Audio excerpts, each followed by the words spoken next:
नमस्कार, IVN7 की इस विशेष पेशकश में आपका स्वागत है। भारतीय जनता पार्टी ने आखिरकार अपना चुनावी मैनिफेस्टो जारी कर दिया है और आज हमारे साथ इस वक्त मुरली मनोहर जोशी जी मौजूद हैं, मैनिफेस्टो कमेटी के चेयरमैन, भारतीय जनता पार्टी के पूर्व अध्यक्ष, पूर्व मंत्री और एक ऐसे शख्स जो कि भारतीय जनता पार्टी से शुरुआत से जुड़े हुए हैं। डॉक्टर साहब, स्वागत है आपका IVN7 पर। धन्यवाद। डॉक्टर साहब, पहले तो ये बताइए कि ये जो मैनिफेस्टो है, ये आज ही के दिन रिलीज करने की ये क्या सूझ थी? आज का दिन वो था जिस दिन सभी नेता हमारे एक साथ उपलब्ध थे। पार्टी ने ये तय किया था कि मैनिफेस्टो जिस दिन भी घोषित किया जाएगा उस दिन सभी लोग रहें तो अच्छा। जेटली जी का आज नामांकन था इसलिए वो नहीं आ पाए, बाकी सभी जो सदस्य जिनसे आशा की जाती थी कि वो आज रहेंगे, आज यहाँ थे। लेकिन देखिए इसका संदेश क्या गया? इसका संदेश ये गया कि भारतीय जनता पार्टी में मैनिफेस्टो को लेकर भी फूट है कि जितने नेता हैं वो उन सबकी राय एक नहीं है, उन सबकी सोच एक नहीं है। ये तो आपके दिमाग की उपज है।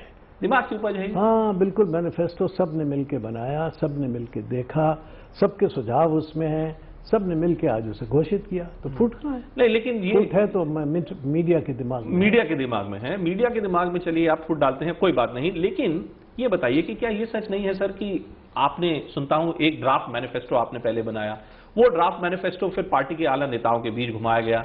उस ड्राफ्ट मैनिफेस्टो से लोगों को बड़ी दिक्कत थी कि इसमें मोदी जी की जो विजन है, उनकी जो छाप है, वो नहीं दिख रही थी। मेरा ख्याल ऐसा तो कुछ नहीं है, न तो ये प्रक्रिया ही हुई इस तरह की। एक सुझाव का कलेक्शन किया गया, 1 लाख से अधिक सुझाव हमारे पास आए। उन सुझावों के आधार पर जो कुछ हमें पार्टी के लिए और देश के हिसाब से पार्टी को बोलना चाहिए वो एक बनाया गया। उसमें फिर पार्लियामेंट्री बोर्ड के मेंबर्स के इनपुट्स आए, फिर इसके अलावा हमारे मोर्चे वगैरह के जो प्रकोष्ठ के लोग हैं उनके इनपुट्स आए, और आखिरकार को हम शिक्षकों से मिले, सैनिकों से मिले, हम उद्योगपतियों से मिले, हम किसानों से मिले, मजदूरों से मिले, सबके इनपुट्स उसमें आते गए और जो बेस्ट इनपुट्स हमें लगे वो हमने उसमें शामिल किए। लेकिन तो वो किसी एक आदमी के इनपुट्स नहीं है, किसी एक आदमी का मैनिफेस्टो नहीं है, वो एक बड़ी व्यापक चर्चा के बाद बनाया गया मसौदा है। ये जोशी जी का मैनिफेस्टो है या बीजेपी का मैनिफेस्टो है या ये मोदी फेस्टो है जैसे लोग बोल रहे हैं? ये नरेंद्र मोदी जी की छाप है इसमें। जी, ये मैनिफेस्टो भारत के 1 अरब 22 करोड़ लोगों से प्राप्त हुए लाखों सुझावों का सार है। आपने देखिए, आप कहते हैं कि ये लाखों लोगों से जो सुझाव मिला उसका सार है, लेकिन कांग्रेस पार्टी ये कह रही है कि आपने आज के दिन, जब पहला चरण का चुनाव हो रहा था, आज के दिन आपने इस मैनिफेस्टो को जारी करके मॉडल कोड का उल्लंघन किया है। कांग्रेस पार्टी तो इसीलिए कह रही है कि उनका घोषणा पत्र बिल्कुल खोखला था, और जब लोग तुलना करेंगे तो उसमें वो बहुत नीचे कहीं जाएंगे। तो और कुछ नहीं तो चलो यही कह दो कि आज का दिन क्यों चुना, आज क्यों दिया, आज क्यों दिया। अभी कोई भी कोई तर्क है? नहीं, कोई इस पे मतलब क्या कुछ सितारों की दशा थी क्या? नहीं, वो तो कांग्रेस या कुछ ऐसा दिन है, वो तो कांग्रेस मुहूर्त था क्या सर आज का? वो तो कांग्रेस देखती है। ये सिर्फ लॉजिस्टिकल इशू है आपके मुताबिक? सिर्फ लॉजिस्टिकल इशू है, इसमें कोई किसी और किस्म का विरोधाभास नहीं? विरोधाभास नहीं, कोई किसी ज्योतिषी का हाथ नहीं, कोई किसी प्रकार की कूटनीति नहीं। ये तो सीधी सीधी बात है कि आज सबको इकट्ठे होना था, आज वो घोषित हो। क्योंकि एक व्यू और भी है सर कि आपने आज का दिन इसलिए चुना चूंकि अब आज से ठीक 2 दिन बाद अब पश्चिमी उत्तर प्रदेश में चुनाव है, आज भी चुनाव हो रहे हैं, और लोगों को लगा, आपकी पार्टी के लोगों को लगा कि अगर आज इसका अनावरण किया जाए तो बेहतर होगा, क्योंकि अब अगले 2 दिन तक सिर्फ आपका मैनिफेस्टो ही डिस्कस होता रहेगा। तो बहुत अच्छी बात है। अगर तो ये स्ट्रैटेजी थी, मतलब तो अगर हमने ऐसी स्ट्रेटेजी बना ली तो इसके लिए तो आपने हमें दाद देनी चाहिए। तो लेकिन अगर आपने नाराज होने की क्या बात है? चूंकि देखिए, चुनाव आयोग, हमने मुख्य चुनाव आयुक्त से बात की सर, वो भी ये कहते हैं कि बीजेपी को ऐसा शायद नहीं करना चाहिए था। आज के दिन नहीं करना चाहिए। ये तो कुछ नहीं बात, ये कोई हमारा अधिकार है। चुनाव के दौरान, चुनाव से पहले, चुनाव की घोषणा होने से पहले हम कभी भी कर सकते हैं, चुनाव के दौरान भी कर सकते हैं। हम उसी को लेकर जनता के पास जाते हैं। अगर हम 12 मई तक रोज जा सकते हैं तो आज भी जा सकते हैं, ये कोई बात नहीं। चलिए, आपके मैनिफेस्टो की बात करते हैं सर। इस मैनिफेस्टो में आपने वायदे तो बड़े सारे किए हैं, अनेकों प्रोमिसेस आपने किए हैं, लेकिन मैं देखता हूं कि किसी भी वायदे की आपने डेडलाइन, कोई मियाद, समय सीमा आपने नहीं तय की। चाहे बात करें अगर जीएसटी की, आप ही के नेता थे सुशील मोदी जी, बिहार के पूर्व मुख्यमंत्री थे, वही जीएसटी पैनल जो यूपीए सरकार ने जो बनाया था उसके अध्यक्ष थे। आप कहते हैं कि आप लेकर आएंगे अगर आप सत्ता में आए, लेकिन आप कोई समय सीमा आप नहीं बांधते, ऐसा क्यों? देखिए, एक मैनिफेस्टो 5 वर्ष के लिए होता है, तो एक समय सीमा तो निर्धारित ही है कि जो भी काम करने हैं इस मैनिफेस्टो के उसको 5 वर्षों में किस हद तक पूरा किया जा सकता है, यही तो बात आएगी ना। तो हम जानते हैं कि हमें किस दिन कौन सा प्रावधान पूरा करना है, वो हमें मालूम है। ये सिर्फ कहने की बातें नहीं है कहीं मैनिफेस्टो में ये कि कहना था इसलिए कह दिया। जी नहीं, ये वाकई ये सोची समझी संजीदा बातें हैं। बहुत सोची समझीदा बात है। और क्योंकि अभी तक एक जीएसटी के क्रियान्वयन में राज्यों के संदेह हैं बहुत से, क्योंकि इसका अधिकार केंद्र के पास जाता है। राज्यों के अधिकार सीमित न हो, राज्यों को उनकी आमदनी बराबर मिले और वो आश्वस्त रहें कि उनका जितना न्यायपूर्ण हिस्सा है वो उन्हें मिल रहा है, इसके लिए थोड़ा समय उनको देना पड़ेगा, उनके विचार शामिल करके उनको समझा के जीएसटी को लागू करना। तो लेकिन ये बताइए सर कि जब यूपीए सरकार सत्ता में अभी जो इतने वर्षों से थी, जब जीएसटी को लेकर जब बातचीत चलती थी, तो उसमें जो विरोधाभास था बीजेपी और कांग्रेस के बीच, और आप जो बात कर रहे हैं कि हम कंसेंसस बनाएंगे, जो पॉलिटिकल कंसेंसस बनाने की बात है, इसी की तो सारी मार है सर। वो बनता नहीं और काम आगे होता शायद ये मालूम नहीं है कि उसमें बहुत जो अंतर है विचारों में अब राज्यों के और केंद्र के, बहुत थोड़ा सा रह गया है। इसमें हमारे वित्त मंत्री जो बिहार के थे वो, और उससे पहले जो मध्य प्रदेश के थे, उन दोनों ने बहुत कोशिश करके इसमें राज्य और केंद्रों के बीच में बहुत से, यानी 90% से अधिक मामलों में सहमति बना दी। थोड़े से मामले रहते हैं, लेकिन इसको बिना सहमति के करने से हमेशा आगे संघर्ष बना रहेगा। लेकिन होगा, आप ये कहते हैं, लेकिन ये बिल्कुल 5 वर्ष की जो आप सीमा बता रहे हैं कि अगर सत्ता में आए बहुत पहले तो हो जरूर जाएगा, होगा, उससे बहुत पहले होगा। एक और आपने जो वायदा किया है सर, वो ये है कि आप टैक्स रेजिम जो है आप उसको रैशनलाइज करेंगे, उसको सिंप्लीफाइज करेंगे। जरा हमारे दर्शकों को बताएं कि आप क्या कहने का प्रयास कर रहे हैं। देखिए, एक जो टैक्स कानून में इतने प्रकार की उसकी भाषा है, इतने प्रकार के उसमें प्रावधान है कि उसमें लूप होल्स बहुत मिल जाते हैं। दूसरा, उसमें एग्जम्पशंस कहाँ हो, कितने हों, और एग्जम्पशंस के आधार पर वास्तविक आय वही लोगों के सामने आ जाए। ऐसा ना हो कि एग्जम्पशंस ही बहुत हो जाएं, और ऐसा भी ना हो कि टैक्स की दर बहुत आगे बढ़ जाए, और ऐसा भी ना हो कि टैक्स रेट्रोस्पेक्टिव इफेक्ट से लगने लग जाए। तो टैक्स का कानून सिंपल हो, सरल हो, हर आम आदमी उसको पढ़ सके, कर सके। आज का जो कानून है उसके लिए तो बिना चार्टर्ड अकाउंटेंट के आदमी अपना फॉर्म दाखिल नहीं कर सकता, पर अगर वो सिंपल हो, रैशनलाइज्ड हो, तो उससे आम आदमी को टैक्स देने में और टैक्स का फॉर्म भरने में सरलता हो। लेकिन मैं सर, आपका जो 2009 का मैनिफेस्टो सर, जिससे आप जुड़े हुए थे, मैं वो पढ़ रहा था। उस मैनिफेस्टो में स्पष्ट तौर पर यह लिखा था कि अगर बीजेपी चुनकर आई तो वो इस 3 लाख तक की जो आय है उससे लोगों को वो इनकम टैक्स का खत्म कर देगी। ऐसा तो इसमें कोई मैं क्लियर कट नहीं कहा था कि जो हमारा, जब हमने 2004 की सरकार कांग्रेस के हाथों सौंपी थी, हम चुनाव में हार गए थे, तो उस समय हम एक बहुत रोबस्ट इकोनॉमी छोड़ के गए थे। ग्रोथ रेट आगे थी, काफ़ी एम्प्लॉयमेंट आगे बढ़ रहा था, महंगाई रुकी हुई थी। तो हम ये समझते थे कि अब जो 2009 तक स्थिति आई होगी, उसमें हम इस हद तक जा सकेंगे। हमारी सरकार बनने पर हम टैक्स की एग्जम्पशन लिमिट बढ़ा देंगे तत्काल। लेकिन आज स्थिति यह है कि इन्होंने एक तरह से स्कॉर्च्ड अर्थ पॉलिसी अपनाई है।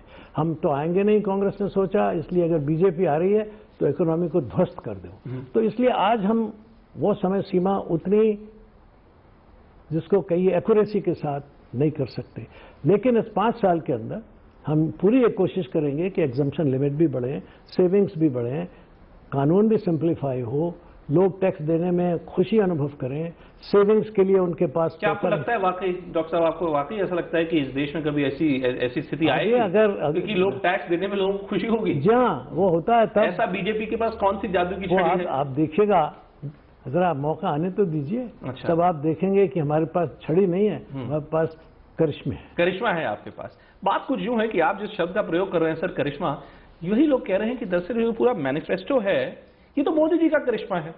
देखिए जो कुछ शब्दावलियां मैंने जो देखी, 5T, ये जो 5T का ये जो न्यूज़पेपर हेडलाइन ओरिएंटेड ये जो स्लोगन जिसमें जो यूज किए गए हैं सर, ये जो मैनिफेस्टो है, डॉक्टर साहब आप इतने वरिष्ठ आप नेता हैं, आप बताइए क्या वाकई ये मैनिफेस्टो सिर्फ ये मीडिया के लिए है या देश के लोगों के लिए? ये देश के लोगों के लिए है, और मीडिया के लिए इस बात के वास्ते है ताकि वो इसमें ढूंढ कर हेडलाइन बनती रहे, नहीं कुछ ऐसे पॉइंट्स निकालें कि जिससे जिस पर वो क्रिटिसिज्म कर सके, क्योंकि किसी सब्सटेंशियल चीज पर वो कुछ नहीं बोल रहे। वो तो इससे नहीं बोल रहे क्योंकि आप कुछ कमिटमेंट नहीं कर रहे। जी नहीं, आप देखिए, वायदा होता है एक समय सीमा से बंधा हुआ। जी नहीं, आप कहते हैं हम कर देंगे साहब। जी नहीं, अगर आए तो जरूर करेंगे। आप उसके कंटेंट पर नहीं बोल पा रहे हैं, आपको समझ में नहीं आ रहा है कि इसमें जो बातें कही गई हैं उनके ऊपर क्या समालोचना करें। इसलिए आप कहते हैं आपने में टी लिख दी, फिर कहेंगे कभी इसमें आई लिख दी, कभी आप इसमें कहेंगे आपने ई लिख दी। अरे ABCDEFGHIJK तो लिखे ही जाएंगे उसमें। बात ये 5T की ABCDF से कहीं ऊपर की है, ये बात तो Z तक चली जाती है सर, क्योंकि ये तो देखिए ये तो मोदी जी का शब्दावली, ये तो मोदी जी का फ्रेज था। अंग्रेजी में जितने अक्षर हैं उतने ही तक जाएगी, अगर ये किसी और भाषा में होती तो वहां तक जाती। लेकिन ये आप समझिए इसमें कि ये तो शब्दावली जो उपयुक्त लगती है वो प्रयोग की जाती है। लेकिन इसमें आप देखेंगे इंडिया इनोवेट्स, इंडिया लीड्स, ये किसकी शब्दावली? ये जो इंडिया टीम इंडिया की जो आपने बात की, टीम इंडिया भी टीम इंडिया बनाई जाएगी। हमेशा टीम वाजपेयी कहते थे, टीम इंडिया तो देखिए कल हार गई, साउथ क्रिकेट मैच में हार गई। वो जिन लोगों ने बनाई थी वो नहीं है जो हम बनाएंगे। अच्छा, तो आपकी टीम इंडिया कुछ अलग होगी, उसका वो हर्ष नहीं होगा जो क्रिकेट में हो गया। हमारी टीम इंडिया इस देश को बहुत ऊंचाइयों तक ले जाएगी, मिलकर खेलने वाली टीम है वो, उसमें मैच फिक्सिंग नहीं है, मैच फिक्सिंग नहीं है। चलिए एक चीज और जो उभर कर आती है सर आपके मैनिफेस्टो में, आप बात करते हैं फॉरेन डायरेक्ट इन्वेस्टमेंट की। आप कहते हैं फॉरेन डायरेक्ट इन्वेस्टमेंट आपको मंजूर है मल्टी ब्रांड रिटेल सेक्टर में, लेकिन आपको मंजूर नहीं है। अब मुझे यह बताइए कि मौजूदा केंद्र सरकार ने एक फैसला ले लिया है, क्या अगर आप सत्ता में आए तो क्या आप उस फैसले को हटा देंगे, खत्म कर देंगे? इस मौजूदा सरकार ने एक रिट्रोस्पेक्टिव टैक्स का फैसला लिया है। अगर हम उसे हटा सकते हैं तो इसे नहीं हटा सकते। इसको भी हटा देंगे? नहीं, क्योंकि आप उसके बारे में क्यों नहीं कह रहे कि उसको भी हटा? आपका पॉइंट मैं वो भी पूछ रहा हूं। नहीं, आप पूछ नहीं रहे हैं। आपका पॉइंट यह है कि एक सरकार ने फैसला लिया है, आप उसे क्यों बदल रहे हैं? उस सरकार ने 10 गलत फैसले लिए, हम सब बदल देंगे। नहीं, मैं इसलिए मैं वही आपसे जानना चाह रहा हूं स्पष्ट शब्दों में कि आप इस फैसले को बदल देंगे? जितने फैसले जो सरकार ने ऑर्डिनेंस लाया एफडीआई को लेकर हटा देंगे? नहीं, ये फैसले जो भी सरकार ने गलत फैसले लिए हैं, चाहे ऑर्डिनेंस हो चाहे एनेक्टमेंट हो, वो बदल देंगे। रेट्रोस्पेक्टिव टैक्स जो लगाया जा रहा था वोडाफोन पे, उसका मैंने कहा ना, जितने गलत फैसले हैं सब बदल देंगे। अच्छा, बात इंश्योरेंस सेक्टर की करते हैं। हम देख रहे हैं कि इतने वर्षों से देखिए कांग्रेस और बीजेपी के बीच लगातार बातचीत की प्रक्रिया चली जा रही थी, क्या एफडीआई की लिमिट बढ़ानी चाहिए, नहीं बढ़ाई जानी चाहिए। उसमें भी देखता हूं कि आप बात कर रहे हैं एफडीआई की नहीं आनी चाहिए एफडीआई, लेकिन जो स्पेसिफिक्स आते हैं आप उससे बात करने में आप थोड़ा हिचकते हैं। जी नहीं, क्या ऐसा ही नहीं है? हमने ये कहा है कि एफडीआई वहां बिल्कुल स्वागत योग्य है जहां वो रोजगार बढ़ाती है, जहां वो देश में कोई बहुत मार्केट की क्रिटिकल टेक्नोलॉजी लाती है या देश में एसेट्स फॉर्म करवाती है। लेकिन अगर एफडीआई यहाँ की संपत्ति को लूट के लेने के लिए आए, चाहे वो एफआईआई हो चाहे एफडीआई हो, तो वो तो देश के हित में नहीं है। Fiscal growth, fiscal targets, fiscal prudence, ये जो सब बातें जो बीजेपी के तमाम नेता लगातार करते रहते हैं, कुछ ये तो बताइए कि ये सब चीजें होंगी कैसे? ये फिस्कल डेफिसिट, भारत की ग्रोथ रेट जो है देखिए 5 की अब नीचे आने की स्थिति पर आ गई है। ये मौजूदा राजनीतिक और इकोनॉमिक माहौल को बदलने की आप ये कौन सी मुहिम बीजेपी छेड़ने वाली है? देखिए, हम जब सत्ता में आएंगे, जैसे ही हम आए थे ना पहले 1998 में, तो एकदम महंगाई अपने आप रुकनी शुरू हो गई थी। हमारे पास वो हमारी पार्टी का ही ये एक इकबाल है। आपकी बात सुन के लोग कहेंगे कहीं ऐसा तो नहीं कि बीजेपी ही ये सब चीजें कराती है? जी नहीं, महंगाई बढ़ा देती है। महंगाई जो बढ़ाते हैं उनको हम अपनी नीतियों से, अपने इकबाल से महंगाई को ठीक कर देते हैं। यानी आप ये हमेशा का नियम है, जब कांग्रेस आती है तो महंगाई बढ़ती है, बेरोजगारी बढ़ती है, भ्रष्टाचार बढ़ता है। जब बीजेपी आती है, चाहे राज्य में आए चाहे केंद्र में आए, महंगाई घटती है। यानी कि आप ये कहते हैं सर कि जो कुछ आपने जितने इकोनॉमिक वायदे अपने मैनिफेस्टो में किए हुए हैं वो सिर्फ खोखले वायदे नहीं हैं, उन वायदों को आप पूरा करने में पूरा दमखम लगाएंगे। हम सक्षम है उनको पूरा करने में और करेंगे। ये जो पूरा इकोनॉमिक मैनिफेस्टो जो बना हुआ है सर, इसको देख के कुछ लोग ऐसा भी कहते हैं कि लगता है डॉक्टर जोशी देश के अगले वित्त मंत्री बनना चाहते हैं। जी नहीं, इसलिए वो इकोनॉमिक्स की ऐसी बातें कर रहे हैं। मैं तो हर पार्टी का मैनिफेस्टो पिछले अनेक सालों से कर रहा हूं, लेकिन मैं तो कोई वित्त मंत्री बना नहीं हूं। तो इसलिए ये तो एक जिसको कहना चाहिए कि कुछ न कुछ सुर्री छोड़ते हैं ना, जिसको वो छोड़ने का सवाल, वो वाली बात है। वो वाली बात। मुझे ये बताइए, अभी कोई कह रहा था कि कोई दूसरे सज्जन फाइनेंस मिनिस्टर बनेंगे, कोई तीसरे सज्जन ये आप जो काइट फ्लाइंग करते हैं ये थोड़ा बंद होना चाहिए। ये तो सर, ये तो अब क्या कहें, बीजेपी में कुछ समा ही हमेशा ऐसा रहता है कि ऐसे अनेक मौके लोगों को मिलते रहते हैं इस काइट फ्लाइंग करने के लिए। बट फैक्चुअली बात करते हैं, वो मैनिफेस्टो से संबंधित नहीं है। मैनिफेस्टो से संबंधित नहीं है, आपसे संबंधित बात करते हैं सर। अब आप कानपुर से लड़ने जा रहे हैं आप चुनाव। मुझे ये बताइए कि ये जो फैसला हुआ कि आपको कानपुर भेज दिया जाए, क्या आपको मंजूर था सर? हाँ जी, बिल्कुल मंजूर था, नहीं तो हम जाते क्यों? रंज नहीं हुआ आपको? कोई रंज नहीं है, तो कोई रंज होगा इसमें? आप रंज उन लोगों को होगा जो मेरे वहां आने से जिनकी सीट खतरे में पड़ गई उनको रंज होगा, मुझे क्यों रंज होगा? यानी कि ये जो फैसला था कानपुर जाने का, ये आपके खुद का फैसला था या बीजेपी का फैसला था? बीजेपी का फैसला था। मेरा बनारस जाना भी बीजेपी का फैसला था, मेरा इलाहाबाद से लड़ना भी बीजेपी का फैसला था, मेरा अल्मोड़ा से लड़ना भी उस समय जो जनता पार्टी थी उसका फैसला था। नहीं, चूंकि बनारस से तो सर अब देखिए आपके प्रधानमंत्री पद के उम्मीदवार लड़ रहे हैं, तो ये मुझे समझ नहीं आई कि अगर आपकी पार्टी का कोई और नेता होता मैं समझ सकता था, लेकिन प्रधानमंत्री पद के उम्मीदवार बनारस जाते हैं और आपको कहा जाता है आप अपने समझ को विकसित करें तो ज्यादा अच्छा होगा। थोड़ा समझा दें आप मुझे। मैं समझा तो दूं आपको, लेकिन थोड़ा आप अपनी समझ को भी विकसित करें, वसी करें। तो वो ऐसा है कि पार्टी ने ये फैसला किया कि वहां लड़ने से पार्टी की सीटों में ज्यादा वृद्धि होगी, ज्यादा प्रभाव होगा, इसलिए उनको वहां से लड़ना उचित है। और मेरा भी संसद में जाना उचित है, इसलिए मुझे कानपुर से लड़ना होगा। हमारे आपने कुछ ऐसा प्रपोजल दिया था? पार्टी के फैसले, जैसे राजनाथ जी लखनऊ जा रहे हैं, ये तो होते रहते हैं। पार्टी सोचती है सोनिया गांधी को रायबरेली से लड़ना चाहिए, पार्टियां सोचती हैं कि राहुल गांधी को अमेठी से लड़ना चाहिए, पार्टियां सोचती हैं कि मनमोहन सिंह जी को आसाम से लड़ना चाहिए।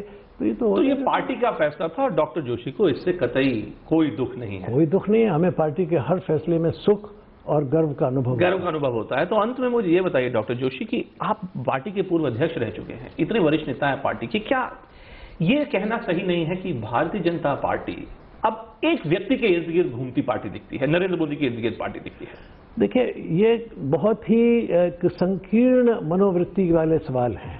किसी भी लड़ाई में, चाहे खेल हो, जब ये आता है सवाल कि अब तो बिल्कुल वर्ल्ड कप जीतना ही है, तो आप एक कप्तान बनाते हैं, 4 कप्तान नहीं बनाते। लेकिन 11 लोग तो खेलते हैं ना सर? खेलते हैं सब, यहाँ तो 50 से 500 लोग खेलेंगे। ये खेल रहे हैं लोग, नहीं खेल रहे हैं, बहुत अच्छा खेल रहे हैं, इसीलिए प्रतिपक्ष घबराया हुआ है। तो नहीं कि पिच को गड़बड़ करने की कहीं प्रतिपक्ष इसीलिए घबराया हुआ है, आप लोगों से बार बार ऐसी बातें कहलवाता है कि भाई ये कहो, ये पूछो, वो करो। ये जो प्रतिपक्ष करवा रहा है उसी से हम समझ रहे हैं कि कितनी बौखलाहट है। यानी कि नरेंद्र मोदी जी बीजेपी का एक चेहरा है, वो पार्टी नहीं बन गए हैं, व्यक्ति पूजा नहीं हो रही बीजेपी में। जी नहीं, वो बीजेपी के इस चुनाव के कप्तान हैं और वो बड़े कुशल कप्तान हैं। भगवान नहीं है, मतलब बीजेपी के भगवान नहीं, कप्तान तो है। हर इंसान भगवान होता है, आप भी भगवान है, मैं भी भगवान हूं, उस रूप में तो हर एक भगवान है। लेकिन ये एक लड़ाई का, संघर्ष का, जहां प्रतिस्पर्धाएं होती हैं, उसका सामान्य नियम है। इसमें आप इससे परेशान क्यों हैं? क्योंकि हमारे टीम का कप्तान जो है उसके तेज से, उसके प्रभाव से आप कंपायमान हो रहे हैं दूसरी पार्टियां, लिहाजा आप एक आदमी, अरे भाई वहां तो एक आदमी ने बल्कि खानदान लगातार आदमी दे रहा है, ये क्या बात है? लेकिन ये बताइए, जब अगर मान लीजिए खानदान, राहुल गांधी जी कहते हैं कि अगर बीजेपी हमारे खिलाफ आरोप लगाती है कि हम खानदान या वंशवाद की राजनीति कर रहे हैं, बीजेपी व्यक्तिवाद की राजनीति कर रही है। कोई नहीं कर रहा, क्योंकि बीजेपी में अटल जी, अडवाणी जी, मैं, वेंकैया नायडू, राजनाथ और ये अभी गडकरी और अब फिर राजनाथ, और ऐसे ही प्रधानमंत्री पद के लिए कभी अटल जी, कभी अडवाणी जी और अब लेकिन अंत में जो ऐसा नहीं है कि हर चुनाव में नेता एक ही घर और एक ही परिवार। आप अडवाणी जी को इतने करीबी जानते हैं, इतने वर्षों आप उनके साथ आपने काम किया है, ऐसा क्या हो गया था कि अडवाणी जी, जितनी बार नरेंद्र मोदी के बारे में कोई फैसला होता है, अडवाणी जी अपनी नाराजगी किसी न किसी फॉर्म में जरूर एक्सप्रेस करते हैं? मेरा ख्याल है ये भी इनकॉन्सिक्वेंशियल सवाल है क्या? इनकॉन्सिक्वेंशियल है, और ये पार्टी के अंदरूनी जो जितने भी ऐसे प्रश्न होते हैं, इनका समाधान हम पार्टी के अंदर करते हैं, मीडिया से नहीं करते। अंतिम सवाल आपसे डॉक्टर जोशी, आपकी खुद की भूमिका राजनीति में अब क्या रहेगी? मेरी वही आप लड़ रहे हैं, आप उसके आगे क्या? मेरी भूमिका वही है जो 1952 में जब जनसंघ में हम शामिल हुए थे तब थी, वही आज भी। मतलब कप्तान आप बनने की ख्वाहिश नहीं रखते, आप सोल्जर बने रहेंगे? नहीं, सैनिक बने रहेंगे। हमने बता दिया ना कि हमारी भूमिका वही है, और वो भूमिका आज भी है, कल भी थी और कल भी रहेगी। डॉक्टर जोशी, आपने हमारे सभी सवालों का जवाब दिया, आपका बहुत बहुत धन्यवाद। तो ये थे डॉक्टर मुरली मनोहर जोशी, बीजेपी की नेता, जिन्होंने हमारे सभी सीधे सवालों का बड़ी बखूबी जवाब दिया। फिलहाल वक्त है एक ब्रेक का, ब्रेक के बाद खबरों का सिलसिला जारी है।